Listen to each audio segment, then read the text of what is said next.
প্রথমত গণভোটের প্রশ্নগুলো কি এইটা নিয়ে আসলে মানুষের সাথে সহজ ভাষায় আলোচনাটা করাটা খুব বেশি জরুরি, যাতে মানুষ বুঝতে পারে যে সরকারের অবস্থান এবং প্রশাসনের অবস্থান অগণতান্ত্রিক কিনা বা পক্ষপাত দুষ্ট কিনা। আসেন আমরা প্রশ্নগুলো আগে দেখি, আমাকে একটু সময় দেন, আমি একটু পড়ছি। গণভোটের 4টা প্রশ্ন সবাই জানি, তাই না? প্রথম প্রশ্নটা কি? প্রথম প্রশ্নটা হচ্ছে নির্বাচনকালীন তত্ত্বাবধায়ক সরকার, নির্বাচন কমিশন এবং অন্যান্য সাংবিধানিক প্রতিষ্ঠান জুলাই সনদে বর্ণিত প্রক্রিয়ার আলোকে গঠন করা হইবে। এটা হচ্ছে প্রথম প্রস্তাব। জুলাই সনদে এই যে এই প্রতিষ্ঠানগুলো কিভাবে গঠন করার প্রস্তাব আছে বলেন তো?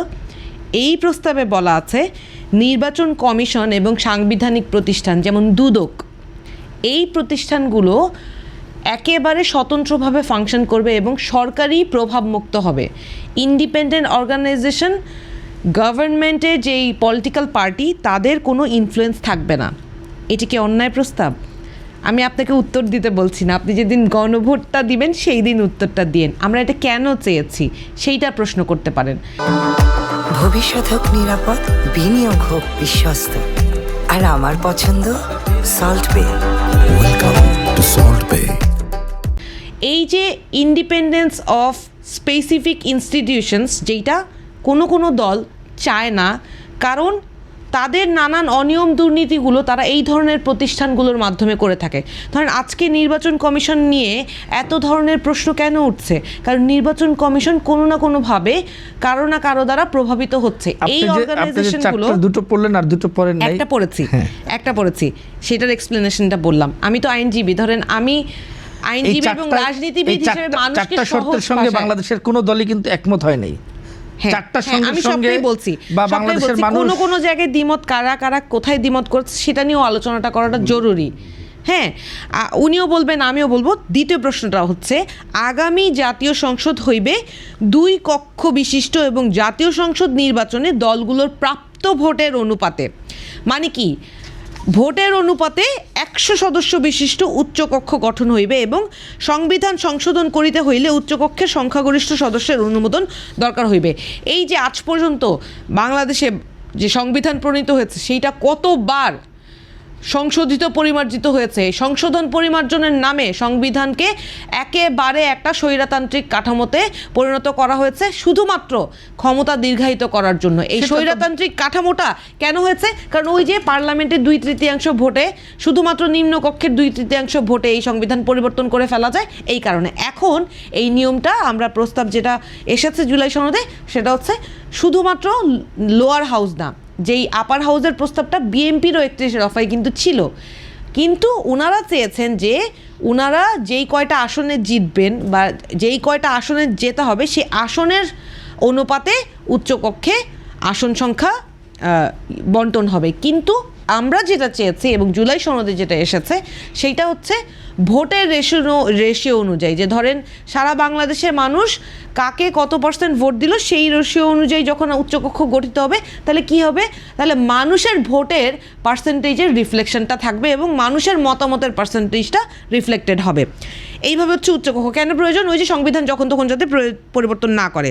সংসদে নারী প্রতিনিধি বৃদ্ধি 3 নম্বর প্রশ্ন। বিরোধী দল হইতে ডেপুটি স্পিকার এবং সংসদীয় কমিটির সভাপতি নির্বাচন, মৌলিক অধিকার, বিচার বিভাগের স্বাধীনতা, স্থানীয় সরকার, প্রধানমন্ত্রীর মেয়াদ, রাষ্ট্রপতির ক্ষমতা সহ তফসিলে বর্ণিত যে 30টি বিষয়ে জুলাই সনদে ঐক্যমত হয়েছে। এটা কিন্তু সবাই ঐক্যমত হয়েছে, কেউ কিন্তু দ্বিমত করে না এই 30 বিষয়ে। সেইগুলো বাস্তবায়নে আগামী সংসদ নির্বাচনে বিজয়ী রাজনৈতিক দলগুলো বাধ্য থাকবে।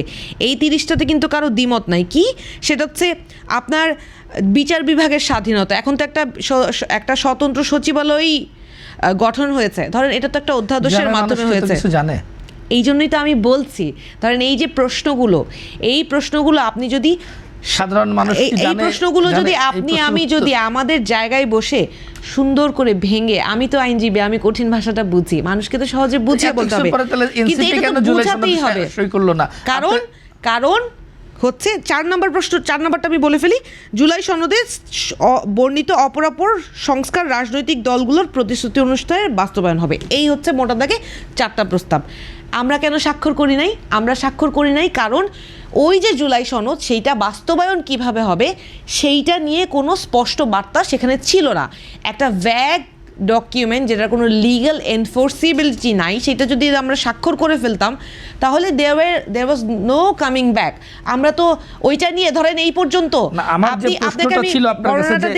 আমাদের আন্তর্জাতিক গণতান্ত্রিক মানদণ্ড অনুযায়ী বাংলাদেশের গণভোট হচ্ছে এবং জনগণের মতের প্রতিফলন এই গণভোটে আদৌ আছে কিনা। এই যে 3 দলীয় জোটের রূপরেখা হয়েছিল মনে আছে, জেন্টলসম্যান এগ্রিমেন্ট, কোনো লেখাপড়ি ছিল না, এটা তো লিখিত বাস্তবায়ন হবে তাও লেখাপড়ি ছিল না, এটা তো লিখিত পরিচিত প্রেম। জি, এই যে লিখিত পরিচিত প্রেম কিন্তু বিয়ের তারিখ ঠিক না হইলে এই প্রেম টিকে বলেন তো? তো ওই যে জেন্টলসম্যান এগ্রিমেন্ট হয়েছিল সেই এগ্রিমেন্টের কিন্তু শুধু তত্ত্বাবধায়ক সরকারের রূপ যেটা সেইটা ছাড়া কিন্তু আসলে আর কোনো প্রস্তাবনাই কিন্তু আসলে দিনের আলো দেখতে পায় নাই। এই কারণে জুলাই সনদটা কিভাবে বাস্তবায়িত হবে সেইটার একটা স্পষ্ট রূপরেখা না থাকলে আমরা কিন্তু এইটা স্বাক্ষর করার সুযোগ ছিল না। আমাদের প্রতিবাদের মুখেই কিন্তু আলটিমেটলি এই জুলাই সনদ বাস্তবায়ন যে অধ্যাদেশটা, গণভোট অধ্যাদেশ, সেইটা 2025 এসছে এবং তার ভিত্তিতে এই গণভোটটা হচ্ছে এবং এই 4টা প্রশ্ন আসছে। এখন 4টা প্রশ্নের যে বিষয় সেইটা মানুষ কোনটাতে একমত দিবে দ্বিমত দিবে এইটা তো সবগুলো রাজনৈতিক দল একসাথে বসে ডিবেট করেছে। আপনি কি নিয়ে দ্বিমত আপনি সেইটা নিয়ে আলোচনা করেন। মানুষকে যদি আপনি বিভ্রান্ত করেন, আন্তর্জাতিক মানদণ্ডের কথা লিখেছেন সংবিধান বিশেষজ্ঞ ডক্টর শাহিদিন মালিক তিনি বলেছেন আন্তর্জাতিক মানদণ্ডের কথাটা সরকারের প্রচার চালানোর কোনো সুযোগ নেই। এরকম কর্মকাণ্ড নির্বাচন প্রক্রিয়ায় সরাসরি সরকারি হস্তক্ষেপের শামিল এবং এটি ভবিষ্যতে দেশকে রাজনৈতিকভাবে আরো অস্থিতিশীল করে তুলতে পারে।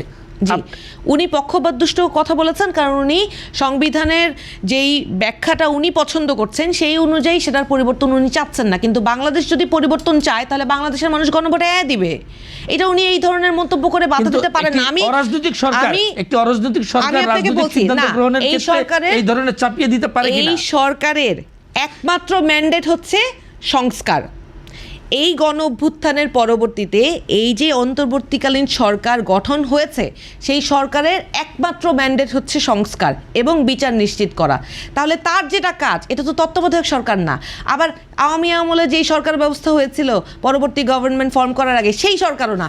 তাহলে এই যে সরকারের ম্যান্ডেট, জাস্ট একটা লাইন আমি বলে শেষ করছি, দেখেন তাহলে তার কাজটাই হচ্ছে সংস্কার, সে সংস্কারের পক্ষেই কাজ করবে। 1977 সালে যখন শহীদ রাষ্ট্রপতি জিয়াউর রহমান গণভোট আয়োজন করে উনি কোনো 19টা যে দফা, সেই 19টা দফার ব্যাপারে উনি কোনো বিস্তারিত কিছুই লেখেন না, মানুষ জানতোই না।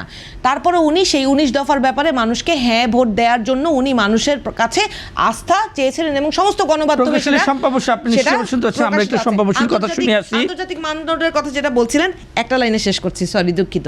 যখন ব্রেক্সিট হয় তখন কিন্তু তখনকার যেই পার্লামেন্টের যে প্রাইম মিনিস্টার ছিলেন উনি কিন্তু ওই সময় ওই রেফারেন্ডামের পক্ষে উনি প্রচারণা চালিয়েছেন।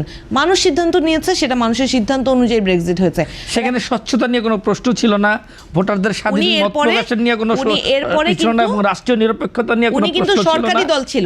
সরকারি দল ছিল, তারপরে উনি সেটার পক্ষে প্রচারণা চালিয়েছেন এবং দুই পক্ষের সমান সুযোগ নিয়েও কোনো প্রশ্ন ছিল না। হ্যাঁ,